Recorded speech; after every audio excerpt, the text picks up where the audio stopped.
আসসালামু আলাইকুম। Hello everyone, I am Sajjad from IT blog. আশা করছি সবাই ভালো আছেন, আলহামদুলিল্লাহ। আজ আমরা যাচ্ছি এক ঐতিহাসিক নগরীর সন্ধানে, যার নাম পানাম সিটি। এটি নারায়ণগঞ্জের সোনারগাঁয়ে অবস্থিত। এখানে কিভাবে যেতে হবে, এটার টিকিট মূল্য কত, এটার আপডেট কবে, এটার ইতিহাস ইত্যাদি জানার জন্য না টেনে পুরো ভিডিও দেখার অনুরোধ করছি। এই ভিডিওটি কোনো ব্যবসায়িক উদ্দেশ্যে তৈরি করা হয়নি। পানাম সিটির প্রচার ও প্রসার এবং এটার ইতিহাস তাদের মাঝে ছড়িয়ে দেওয়ার জন্যই তৈরি করা হয়েছে। এই পানাম সিটি বাংলাদেশের নারায়ণগঞ্জের সোনারগাঁয়ে অবস্থিত। বাংলাদেশের যে কোনো জায়গা থেকে নারায়ণগঞ্জের গাউসিয়া হয়ে মদনপুর আসতে হবে। সেখান থেকে ইজি বাইক বা সিএনজি নিয়ে সোজা পানাম সিটির গেটে আসা যায়। যারা এখনো সাবস্ক্রাইব করেননি তাদেরকে সাবস্ক্রাইব করার রিকোয়েস্ট করছি, আর যারা ইতিমধ্যে সাবস্ক্রাইব করেছেন তাদেরকে অসংখ্য ধন্যবাদ। চলুন তাহলে পানাম সিটির ইতিহাস সম্পর্কে জানার চেষ্টা করি।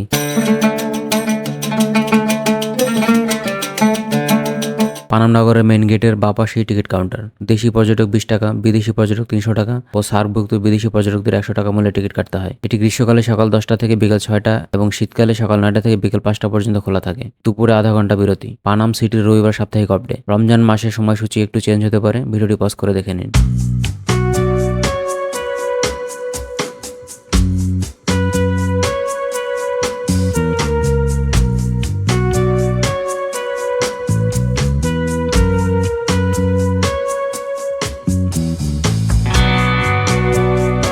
পানামনগর ইতিহাসের এক হারানো শহর। আপনাদের সবাইকে স্বাগতম আইটি ব্লগ সাজ্জাদের আরেকটি রোমাঞ্চকর ব্লগে। আজ আমরা চলেছি পানামনগর, যা বাংলাদেশের অন্যতম প্রাচীন ও ঐতিহাসিক স্থান।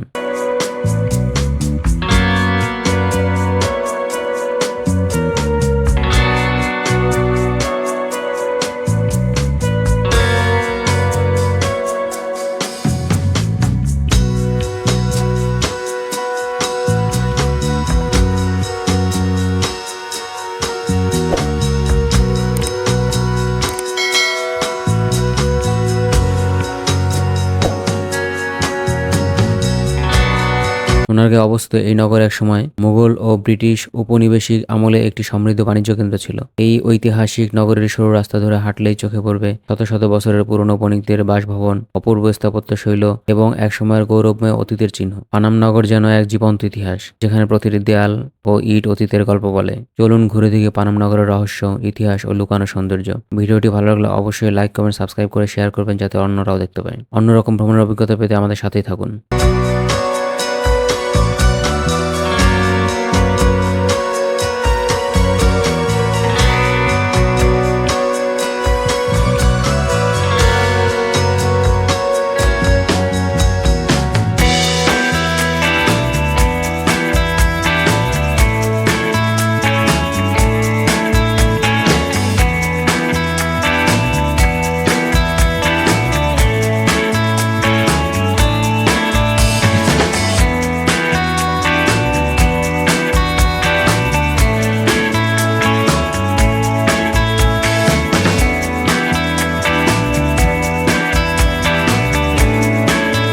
হাজার বছরের প্রাচীন নগর সুবর্ণগ্রাম ছিল পূর্ব বাংলার অন্যতম রাজধানী ও নদীবন্দর। আজকের সোনারগাঁ প্রাচীন সুবর্ণগ্রাম বলে ঐতিহাসিকগণ মনে করেন। এই সুবর্ণগ্রামেই 13 শতকের স্থানীয় হিন্দু রাজা দনুজ মাধব দশরথ দেব তার শাসনকেন্দ্র প্রতিষ্ঠা করেন। বঙ্গ অঞ্চল মুসলিম শাসন আসার পর থেকে 1610 সালের পূর্ব পর্যন্ত সোনারগাঁ ছিল স্বাধীন সুলতানি বাংলার অন্যতম রাজধানী ও প্রশাসনিক কেন্দ্র। ঔপনিবেশিক সময়কালে ও এই এলাকায় বাণিজ্যিক, আবাসিক, ধর্মীয় কেন্দ্রিক স্থাপত্য কর্ম নির্মিত হয়েছে।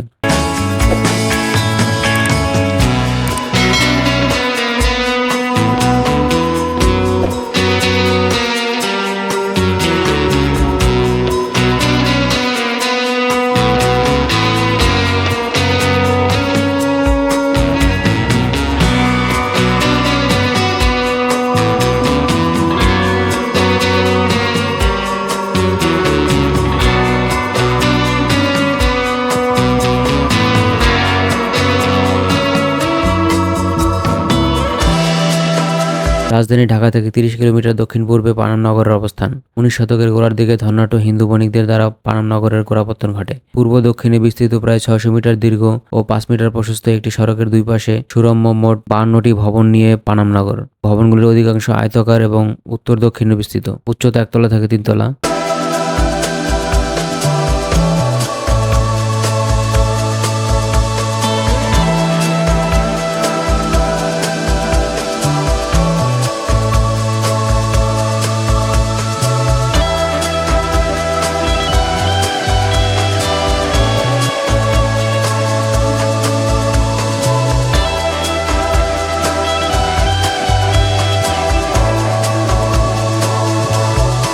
স্থাপত্য শৈলীতে ইউরোপীয় শিল্পরীতির সাথে মুঘল শিল্পরীতির মিশ্রণ লক্ষ্য করা যায়। এছাড়া নির্মাণ শৈলীতে স্থানীয় কারিগরদের শিল্প কুশলতার প্রয়োগও ঘটেছে।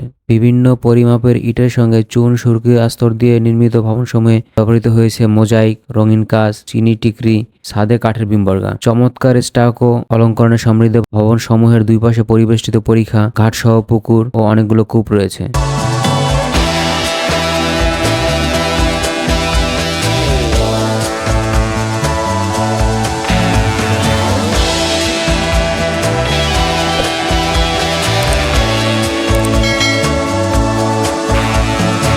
ভাই আরেকবার দেন তো। হুম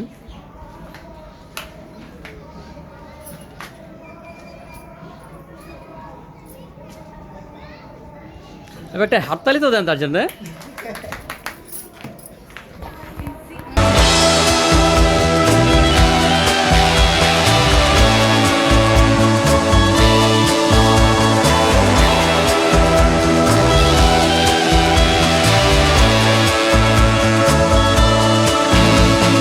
ভবনসমূহের মধ্যে প্রাপ্ত লিপি অনুযায়ী কাশীনাথ ভবন 1305 বঙ্গাব্দে নির্মিত। নিহারিকা ভবনের নামকরণ পাওয়া যায়। পানাম নগরের পার্শ্ববর্তী গুরুত্বপূর্ণ ঐতিহাসিক স্থাপনার মধ্যে বড় সর্দার বাড়ি, ছোট সর্দার বাড়ি, পানাম সেতু, গোয়ালদি মসজিদ, মঠ, পোদ্দার বাড়ি, টাকশাল, গিয়াসউদ্দিন আজম শাহের সমাধি উল্লেখযোগ্য।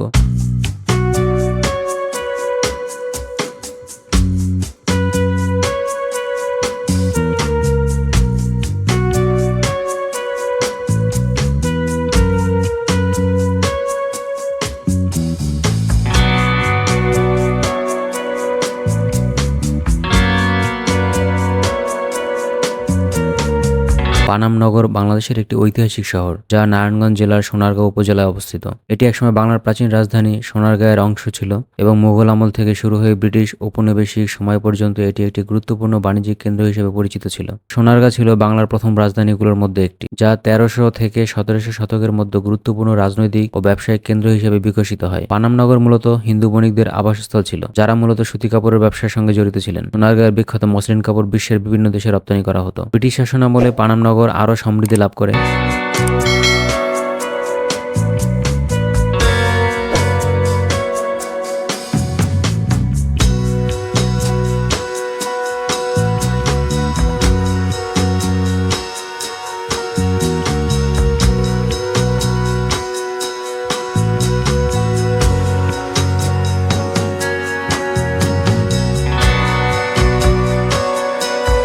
1800 ও 1900 শতকে এখানে ইন্দো ইউরোপীয় স্থাপত্য শৈলীর প্রভাব দেখা যায়, যা সেই সময়কার ব্যবসায়ীদের বিলাসবহুল জীবনযাত্রা পরিচয় বহন করে। তবে 20 শতকের প্রথমার্ধে এই নগরের পতন শুরু হয়। ব্রিটিশদের শাসন, নদী ভাঙন, রাজনৈতিক পরিবর্তন এবং 1947 সালে ভারত পাকিস্তানের বিভক্তির পর হিন্দু বণিকদের দেশ ত্যাগের ফলে পানাম নগর একসময় জনশূন্য হয়ে পড়ে।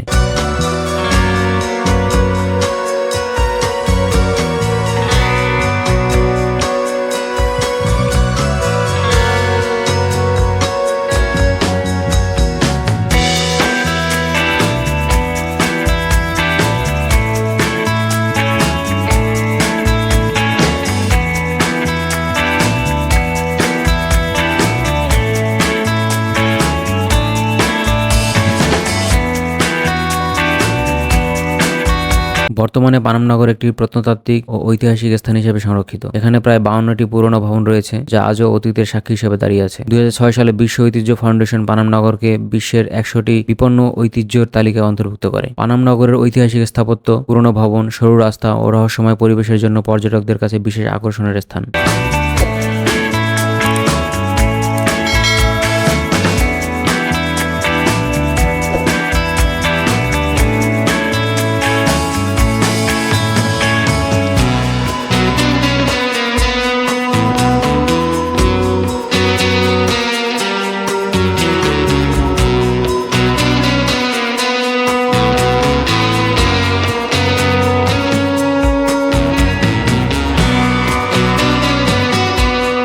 এটি বাংলাদেশের ঐতিহ্য ও ইতিহাসের এক অনন্য নিদর্শন, যা প্রতিদিন অসংখ্য দর্শনার্থীকে আকৃষ্ট করে। আপনি যদি অতীতের স্মৃতি বিজড়িত একটি স্থান ঘুরে দেখতে চান, তবে পানাম নগর হতে পারে আপনার জন্য একটি চমৎকার গন্তব্য। আপনারা আগেই জেনে থাকবেন আমি informative travel and entertainment subject নিয়ে কাজ করি। আমি বিভিন্ন জায়গায় ঘুরতে পছন্দ করি, যেখানে ঘুরতে যাই সেখানকার ভিডিও করে আপনাদের জন্য উপহার দেওয়ার চেষ্টা করি। আমার এই ট্রাভেল ব্লগগুলি যদি আপনাদের ভালো লাগে, অবশ্যই লাইক, কমেন্ট, সাবস্ক্রাইব করে শেয়ার করবেন, যাতে অন্যরাও দেখতে পায়।